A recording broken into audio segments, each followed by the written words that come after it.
Kamusta sa lahat? Maligayang pagdating sa aking channel. Nandito ako na may magandang video. Nandito na naman ako na may magandang video tungkol kina Özge at Serkan, dalawa sa mga sikat na aktor ng Turkey. Huwag kalimutang i-like at ibahagi ang aming video at ibahagi ang iyong mga saloobin sa seksyon ng mga komento. Lumipat tayo sa mga detalye ng balita ni Özge Gürel at Serkan Kayaglu.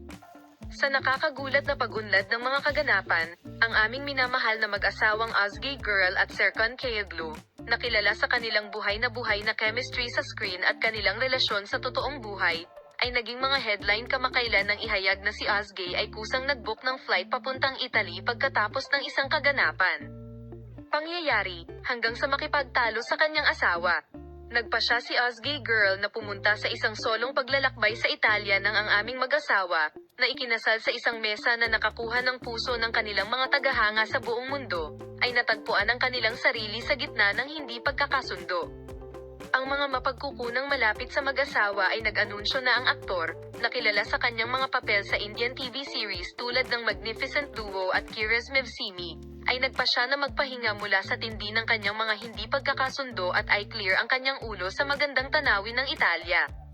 Si Özge Gürel, na palaging isang kusang espiritu, ay iniulat na nag-book ng isang huling minutong tiket sa paglipad patungo sa romantikong destinasyon sa Europa upang makahanap ng aliw at makakuha ng pananaw. Ang kanyang desisyon na lumipad sa Italia ay nakakuha ng atensyon ng mga tagahanga at media, at humantong sa haka-haka tungkol sa likas na katangian ng lamet sa pagitan ng karaniwang pribadong mag-asawa. Ayon sa impormasyon ng Tagaloob, ang kontrobersyang ito ay resulta ng magkasalungat na iskediul ng trabaho at mga hamon ng pagbabalanse ng mga personal na profesional na holiday. Sina Özge Gürel at Serkan Kayaglu, na pinamamahala ang mapanatili ang isang matatag na relasyon sa kabila ng kanilang abalang buhay sa industriya ng entertainment, ay itinuturing ng ilan bilang isang pagsisikap na mapanatili ang pagkakaisa sa kanilang pagsasama. Salamat sa inyong lahat sa panonood ng aking video. Paalam, makita ka sa mga bagong video at mga bagong post.